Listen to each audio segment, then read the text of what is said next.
Welcome back, Alchemist. This is Wealth Principle 50. If you've been on this journey with us for the past 50 weeks, then you've been focused on doubling your income and doubling your net worth. Hands to the camera if that's true. If you're still on the mission of doubling your income, doubling your net worth. Excellent. If you were at the 100 Millionaire Summit this year, then you made a commitment to reach your goal. We signed a contract. We signed a millionaire contract. Hands to the camera if you remember the millionaire contract.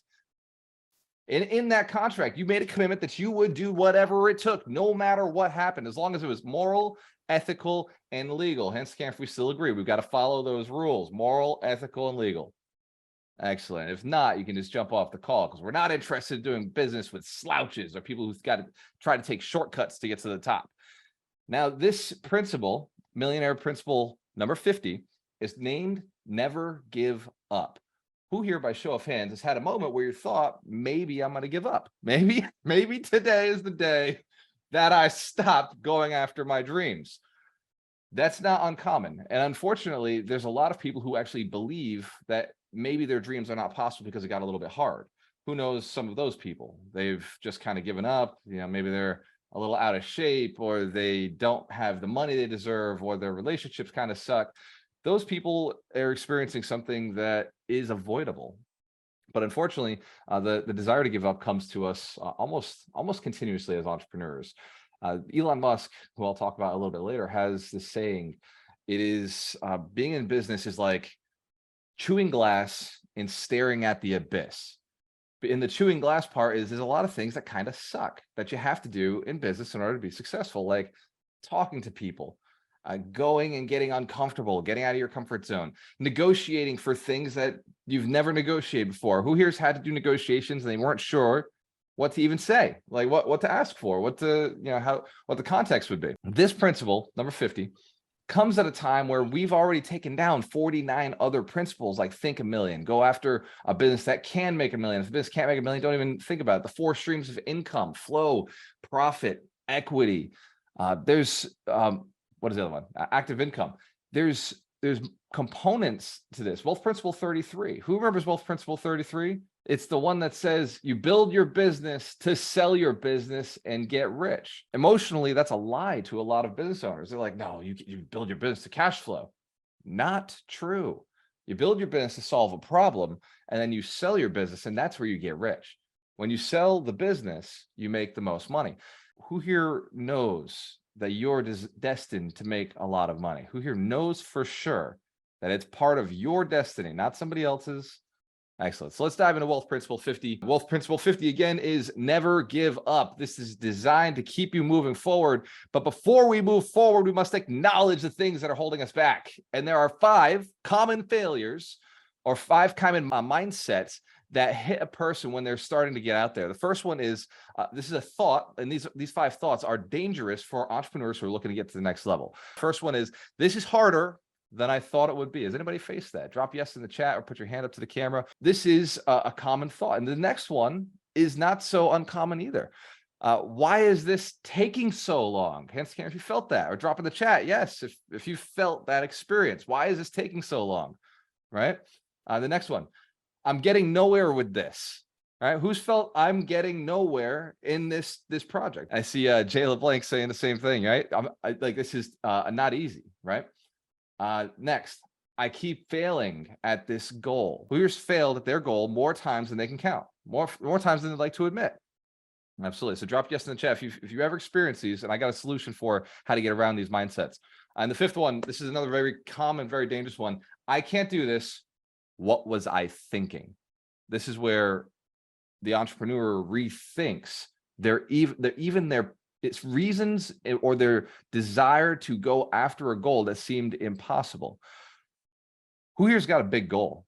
You want to make some sort of big impact in the world, right? Something crazy. Who here's been told their goal is crazy? Told by someone they love, a family member, a friend. Hence the camera if it's been true for you. If they're in the room, you don't have to raise your hand. But don't look at them like that either. This is our family and friends. Why would they tell us that? Why would they bring us down? Right? The reason is because they're trying to protect us. The reason is they want to see us do well. And the idea of stopping someone from doing something that could hurt them seems like a good idea. Who here has done it to somebody else? Hence, if you've tried to protect somebody else by telling them not to do something that you thought was a risk. And what about the time that they proved you wrong? My brother's the king of backflips, right? This is what he does for a living. He actually does teach people how to backflip for a living. And the first time he started going after backflips, he and I were young. It was no big deal. We're like, yeah, let's backflip. As an adult, right now I'm 36 years old. I'm a little more concerned about the backflip. This year at the 100 Millionaire Summit, my brother said, we're going to do a backflip on stage. Now I looked at Josh and I said, no, you're going to do a backflip on stage. I am going to look great in my suit. Hence, can't you know, I stuck to my guns there. I did what I wanted to do. But he, for sure, can backflip in any location, anywhere, anytime. Does anybody got to guess why? Why is it that my brother, who's a year and a half younger than me, so it's not the fact that I'm 36 and he's 35, but just a year and a half younger than me, he's capable of backflipping consistently anywhere, wedding, stage, he doesn't care.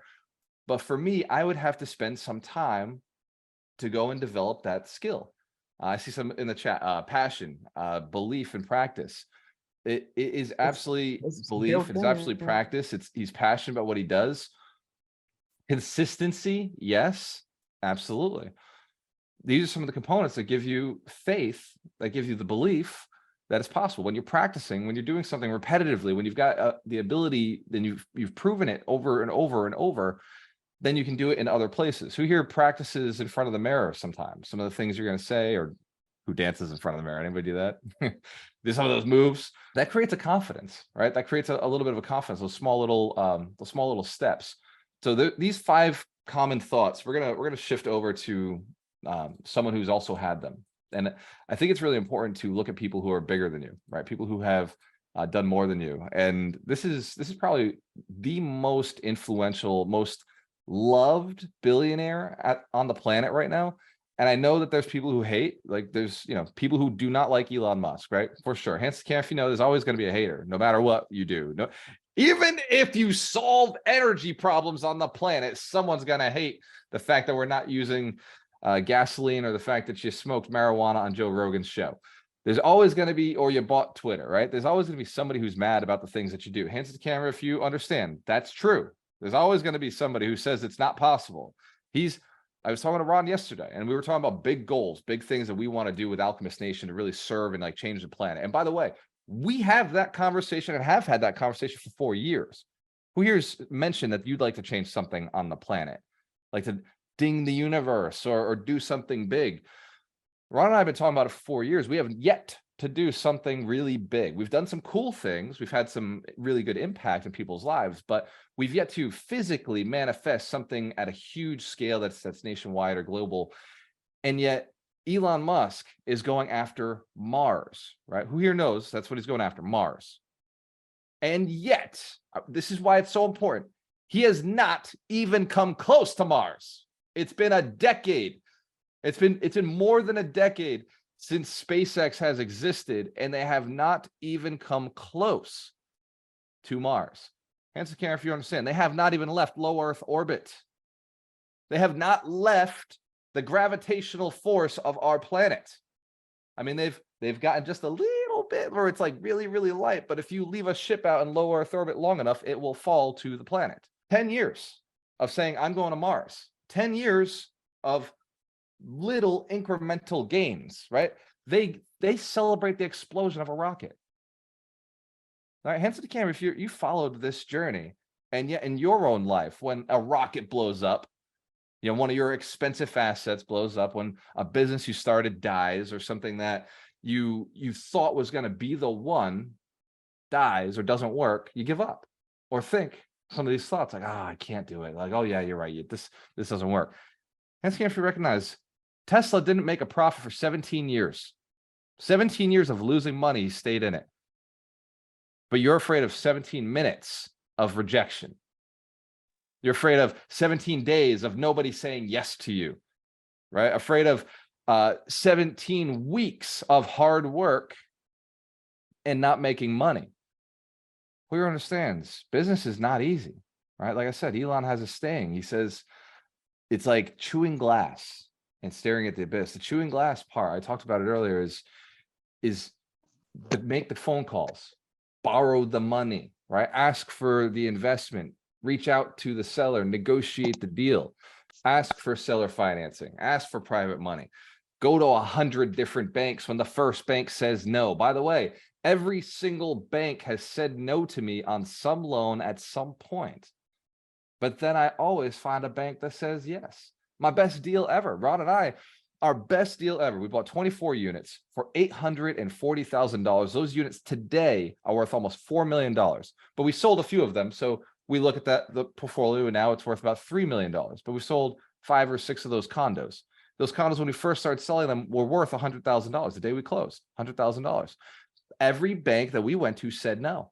Went to over 6 really big banks. Like, these are specialized banks that should have been able to say yes, and every single one of them said no. That doesn't mean we gave up. What we did is we went to a hard money lender. We went hard on a $840,000 deal.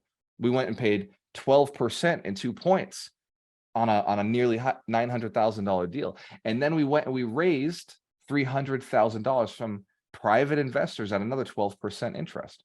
So we were in this deal, and we raised capital for some renovations. So it was almost $1 million at 12% interest. Hands to the camera if you know, that's $12,000 a month minimum mortgage, not making any payments, just interest only, $12,000 a month, plus a $4,500 HOA fee that has to happen every single month, plus expenses.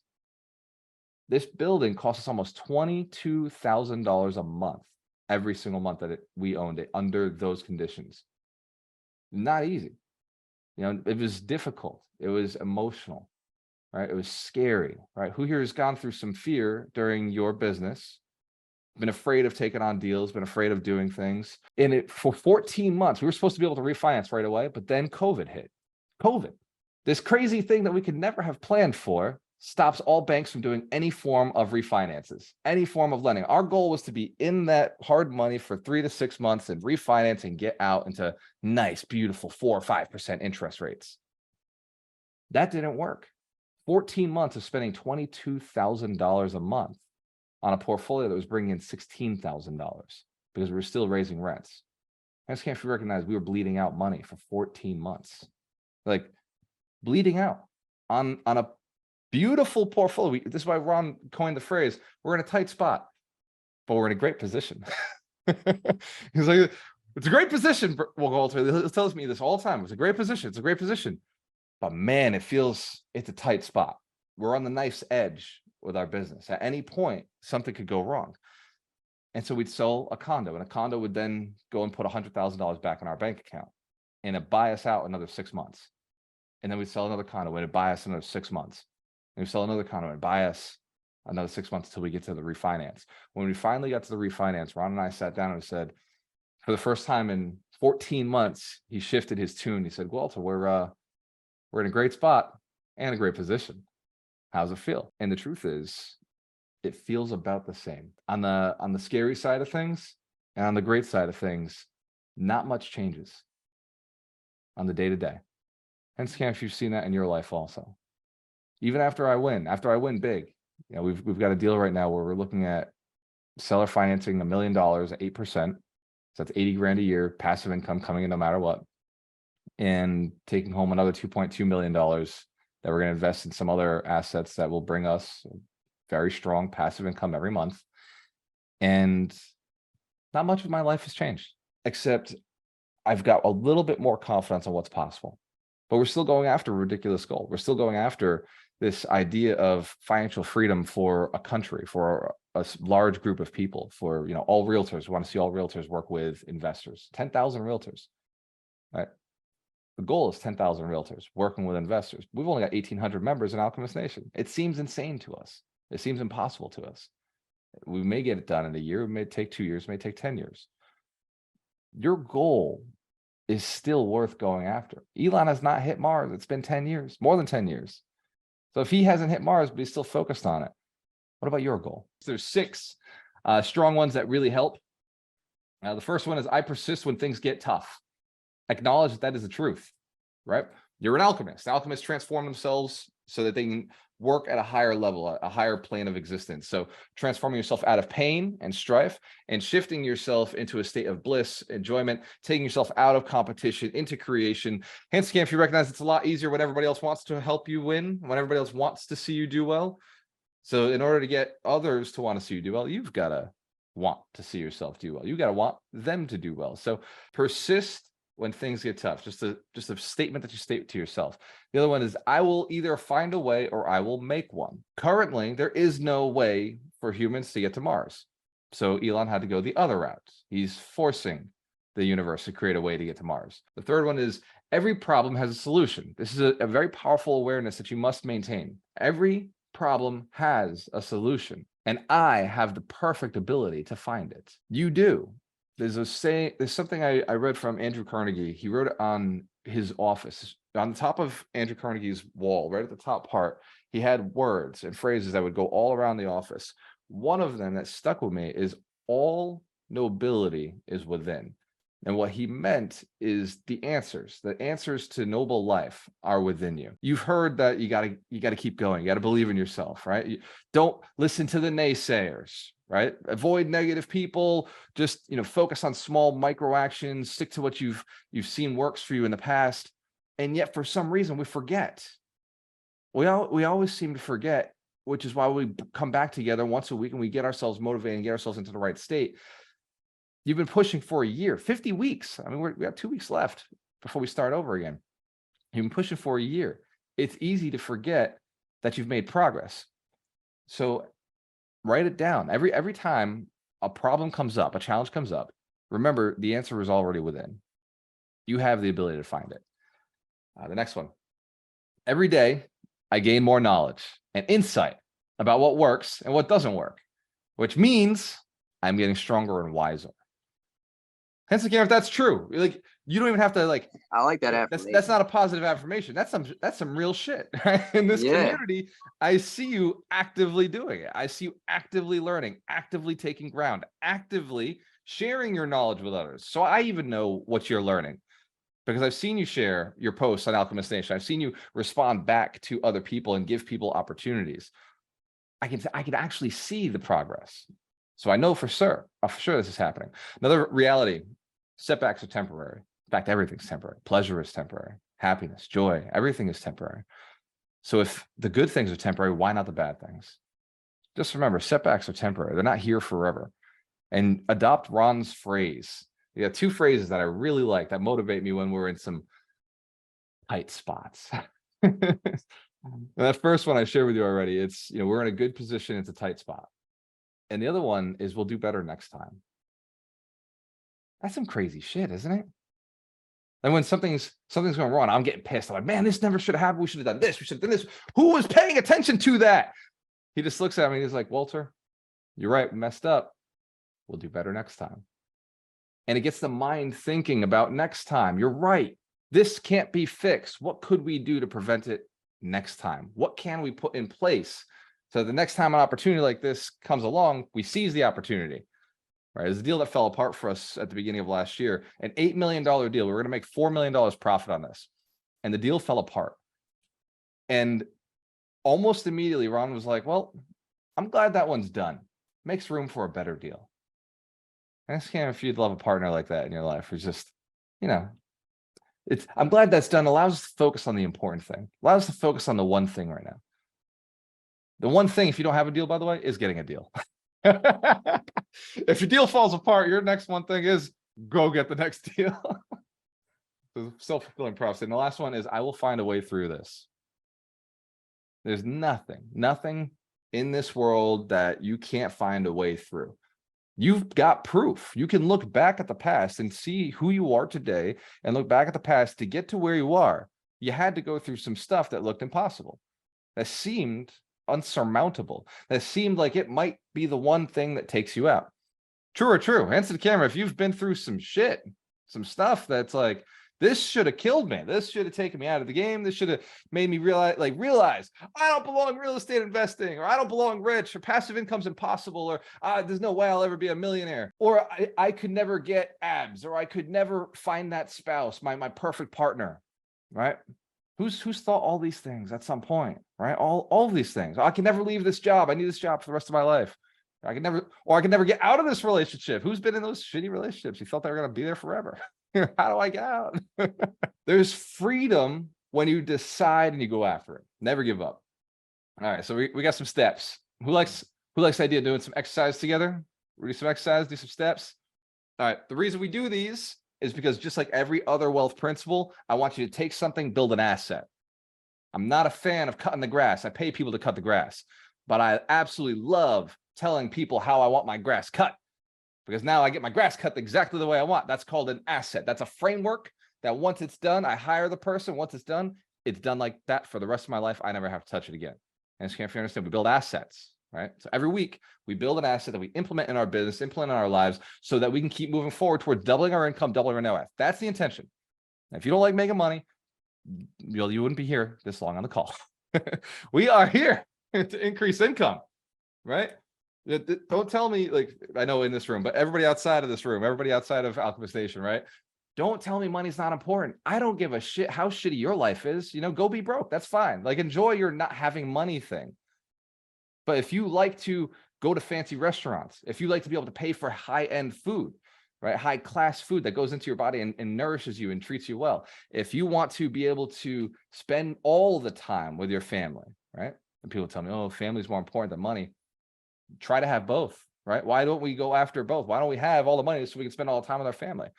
Right? When your kids want to go on vacation, but you say no because you're broke, like, that's your fault for not being able to unfurl their soul. Like, go and give them the opportunity, right? So for anybody who's like, oh, money's evil, stop it. Please stop it. Money is just paper. That's all it is. It has no feelings or thoughts around you. It doesn't care about you. It doesn't care about anything that your mission, your cause, your purpose. You give it power. It's like a battery. You decide where you put this thing, right? Your energy decides what it's going to go and do, the impact it's going to have. So you're right. Money it does not make you happy. But I'll tell you what it does do. It buys vacations. It buys massages. It buys time off. It buys the ability for me to run the 100 Millionaire Summit, where I get to spend 3 to 4 days with some of the coolest people in the country who are abundance mindseted, right? Not only, we spent the 80 grand to get there, but you spent money to get there, right? You spent money on tickets, on flights, on hotels, on food. So we've combined as a community. We've spent hundreds of thousands of dollars to hang for 4 days for our VIPs. Hence, if you recognize, money does buy some things that can make you mighty happy.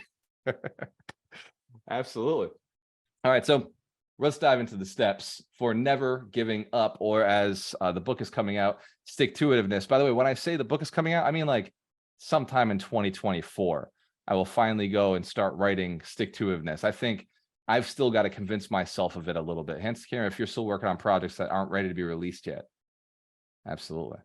I mean, I've stuck to it, but I feel like there's a couple more things I'd like to learn. So step 1 to never giving up is set clear and specific goals.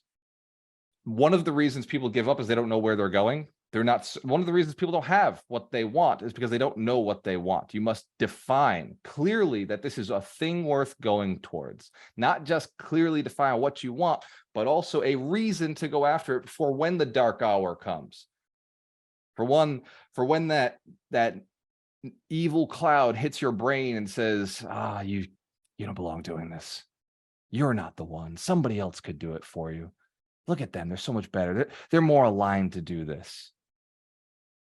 When those moments hit, you got to have a power, a reason, a source. And it can't be somebody else. It's got to be inside of you. It's got to be your reason for going and pushing.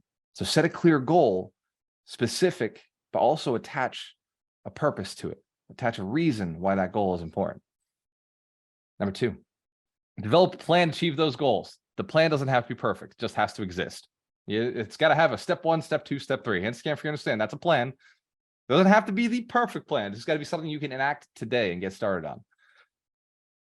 Number 3. So, by the way, do the plan with me right now. But I don't want to just write down, this is what you got to do. Do the plan with me right now. Step 1.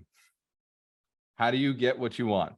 It's usually a who. It's a person, right? Who has what you want already. Step 2, go have a conversation with them. Step 3, do what they suggested.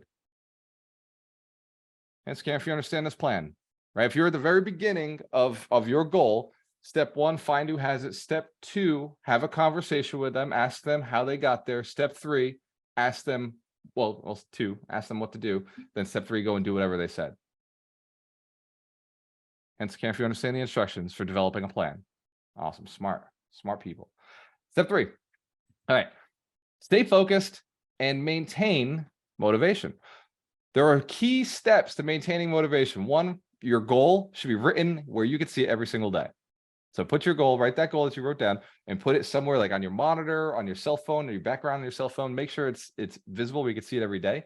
And then tell all your friends, tell your family, tell the people in your house. Actually, that's one of the other steps. I'll save that for a little bit later. But make sure that you have things that motivate you throughout the day that move you towards your goal. One of the things that motivates me is I like going to the gym. So the gym gets me super excited about everything else that I'm doing in life.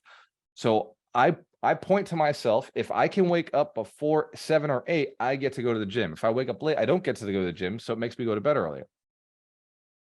And Scamp, you know, it's crazy that I love going to the gym, right? That's not everybody loves that.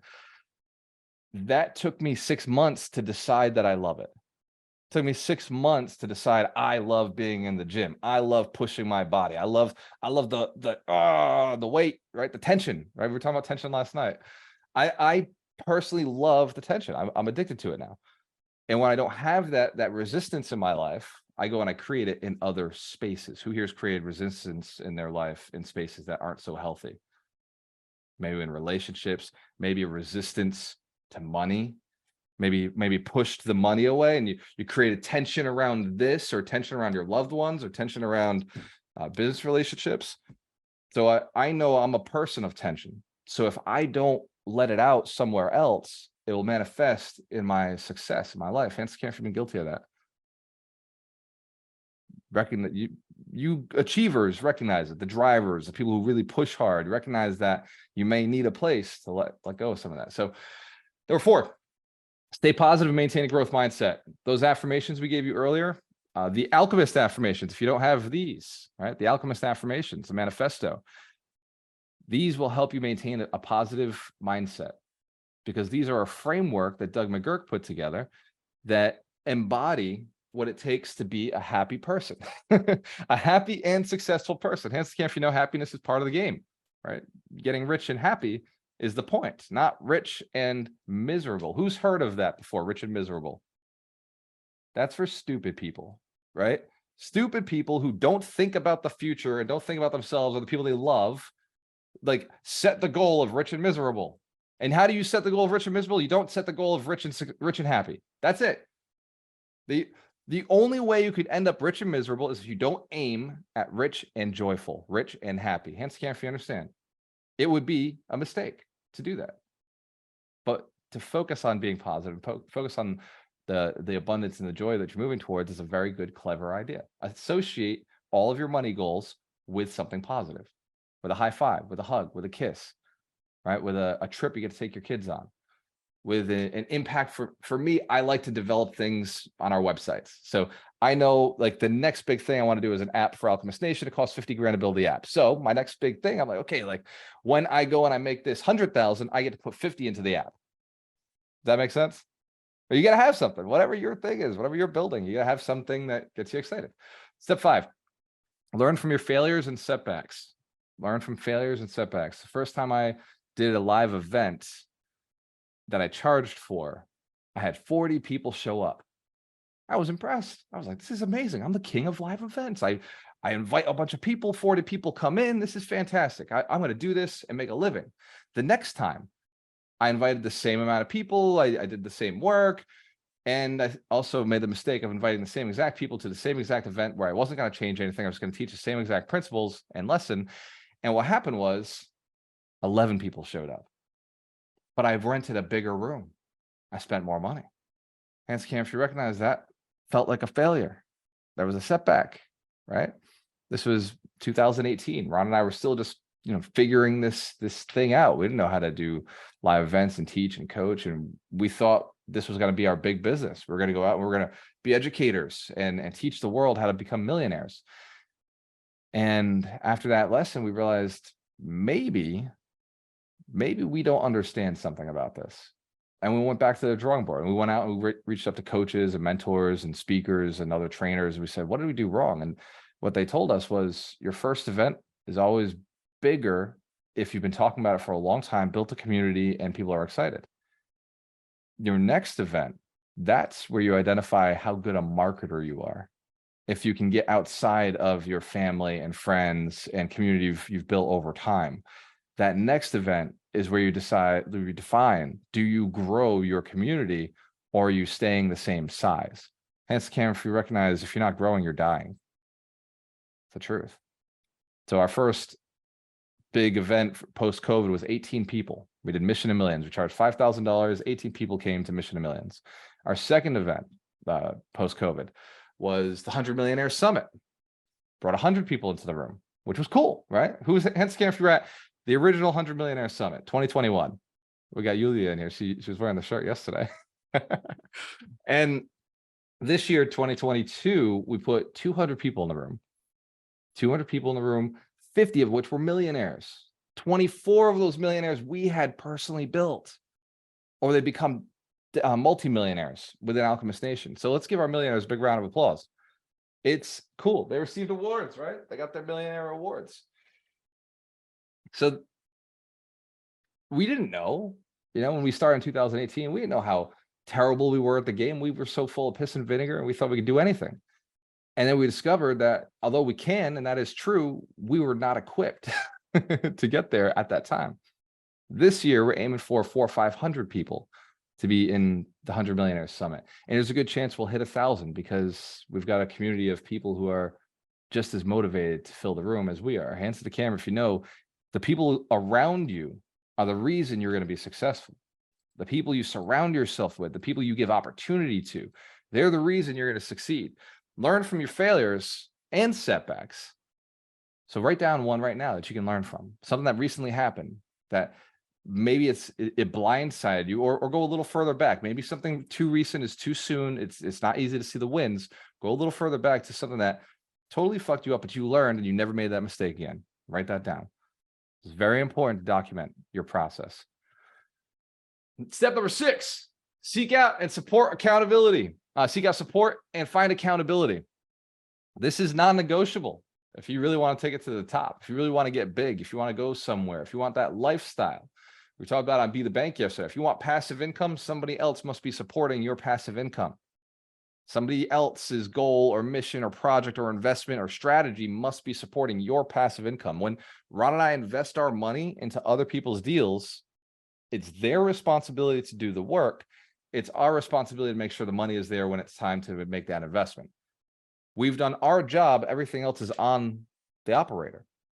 Does that make sense? That's how we're able to live our passive income lives, is because somebody else is doing the work. Somebody else is supporting us. So if you want to be successful, you're going to have to seek out support from other people and systems. We also highly leverage technology and systems. So there is support that we're getting from technology that previously used to have to be done by a human being. At our peak hiring, we had 17 virtual assistants. We were able to remove 12 of them just through Alchemist Connect, using our automations, using our follow-up systems. Seek out support. And we wouldn't have known about that if it wasn't for Mark deciding to go out and build this platform for us. It's all about the relationships. Accountability, the coaches, this community. When everybody in Mastery has a pod, right? Doug intentionally made sure that all community members in Mastery have a 3-person pod.